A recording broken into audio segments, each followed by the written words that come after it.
Hello and welcome to today's video. Today we're going to be talking about how to measure success in 2021 and what that might look like for you. Today's video is going to focus more on trajectory and momentum than point in time goals. I think that'll be an important paradigm shift for a lot of you guys as you look at how to grow businesses and even in your personal life. So I'm Greg Copeland. I am the founder of Synergy Coaching and Synergy Business Strategies.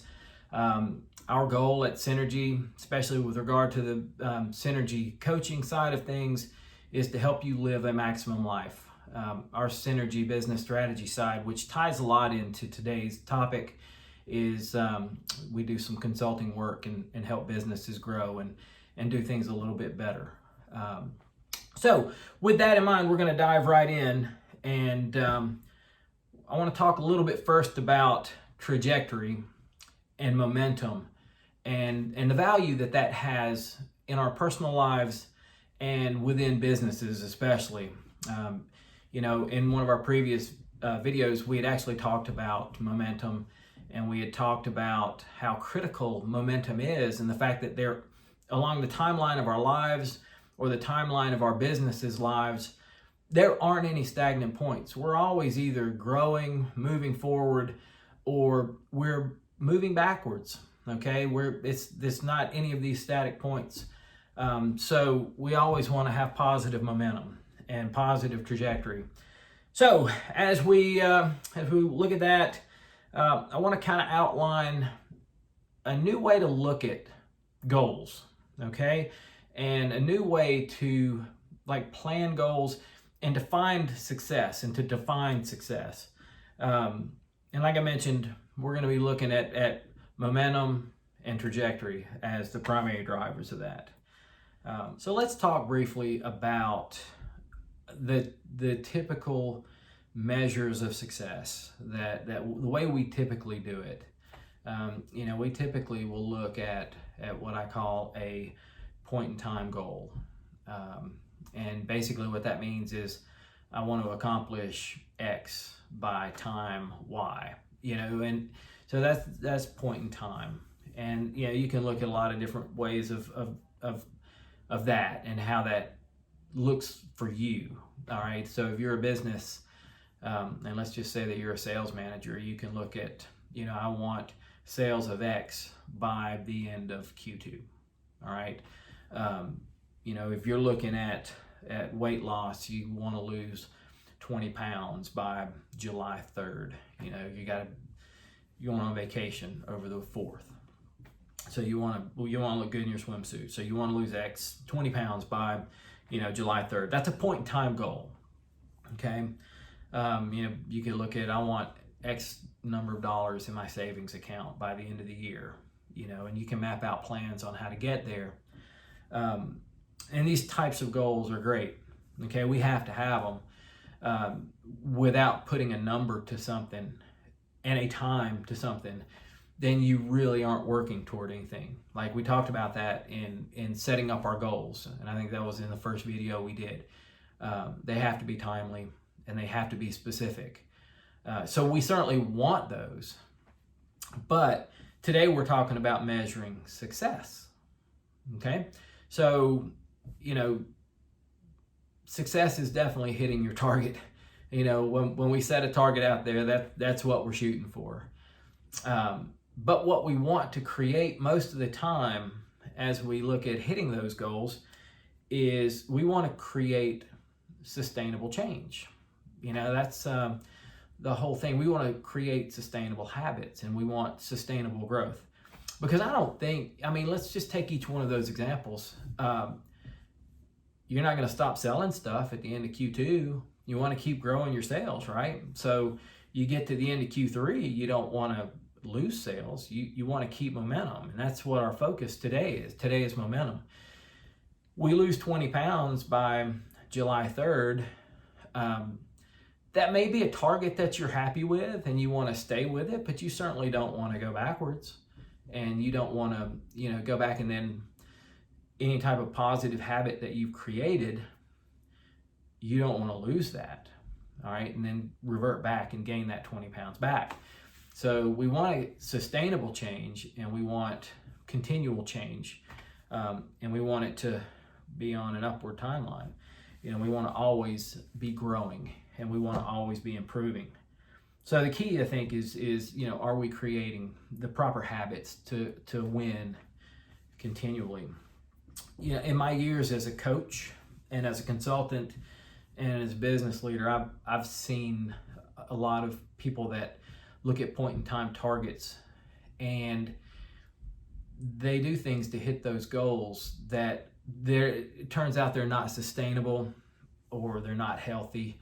I'll give you a couple of examples. You know, I've seen this a lot on the business side of things, you know, and I work with a lot of sales teams. And I mean, I see sales teams that hit sales targets, but they decimate team morale, you know, or there's always something that comes around the back door to where they've done some things that are unethical.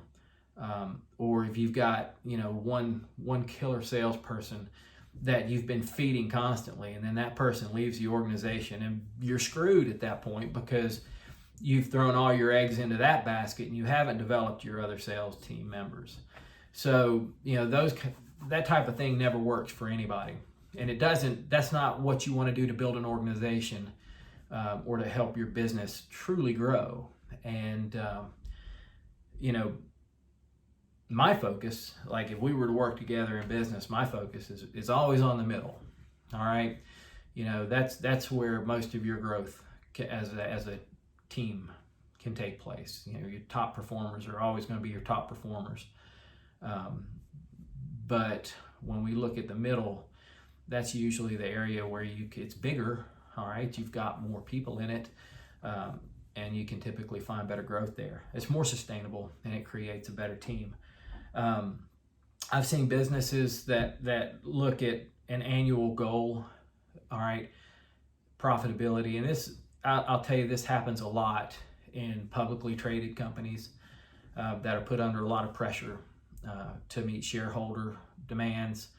But I even have seen it in small businesses that are, you know, answerable to a bank or answerable to a group of investors that they will do things within the business that aren't actually healthy.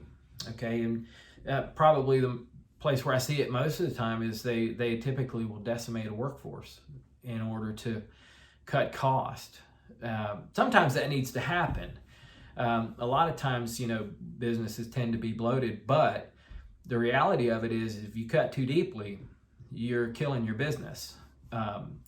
Sometimes you're better off growing in workforce, you know, and creating a higher level of goods and services, whatever widget you're selling or producing, or, you know, that's not always the way to go.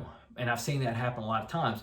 They'll hit their fiscal goal, and then they wrap back around to the next year, and they've got nothing. They've got nothing that they can grow with. So that's not developing any kind of sustainable growth or helping the business grow long term. We talked about weight loss.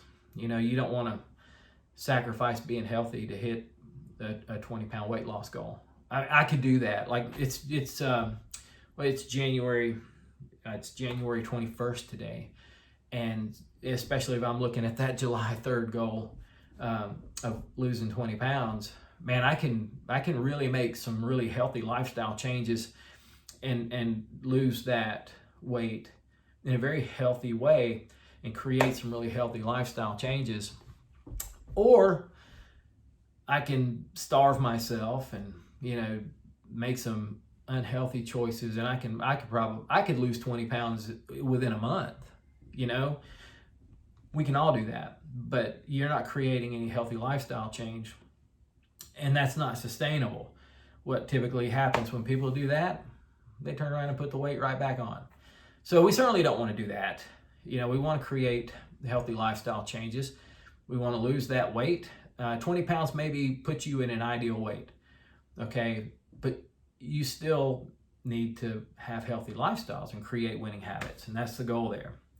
I've coached athletes before, and they'll have a point in time goal, like they'll have an event, okay, and they set out a goal that they have to do this time. Let's just do a bike race, okay, and they want to do, let's just say they want to do a 100-mile ride, and they want to hit that in 5 hours. Okay, well, depending upon the course, that might be doable, depending upon where they are in their training and their development as a cyclist, or maybe not. That goal may be, out there too far, and then what they wind up doing is they overtrain, and they don't let the body rest, and they don't. They won't attain that goal, and they maybe won't even get to ride the race because they've overtrained so much, because the point in time goal is all they were looking at. They weren't paying attention to creating the winning habits, and they weren't looking at the potential for injury, which happens a lot with overtraining. So trajectory and momentum becomes a much better look at for how we want to accomplish things.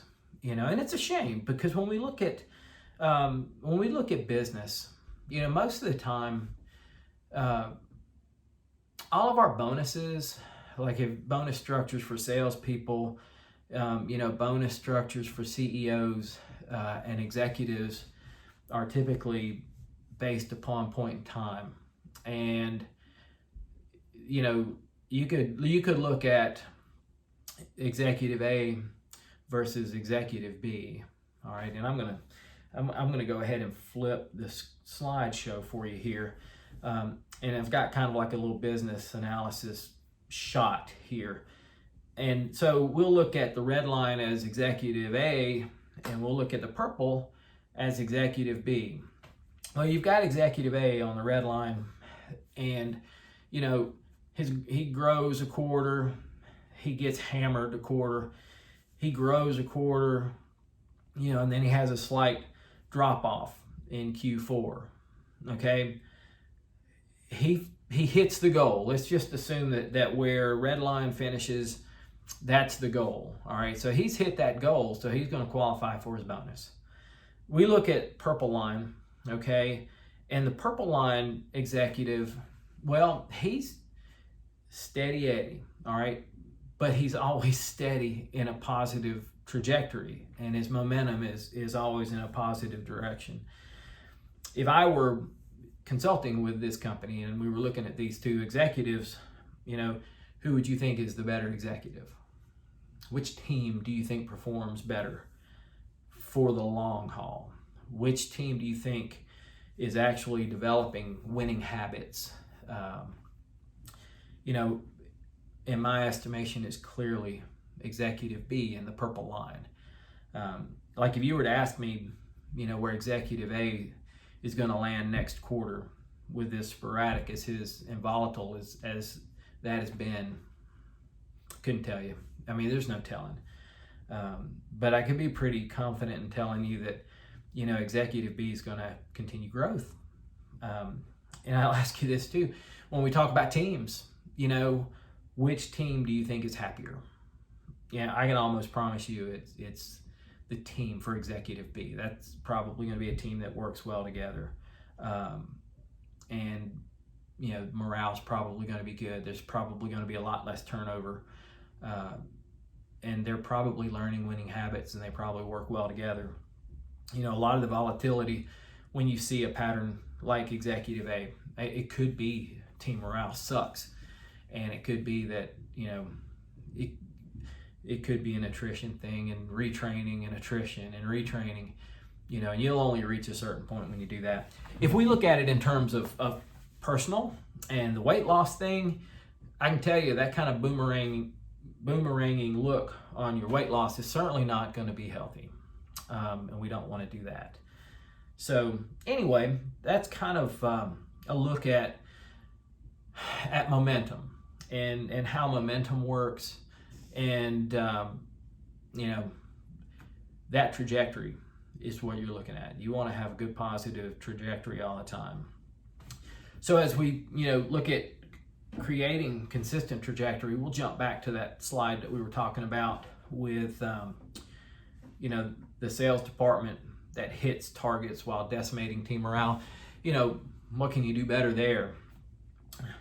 Ideally you create a sales environment that cherishes positive outcomes, that creates a positive morale.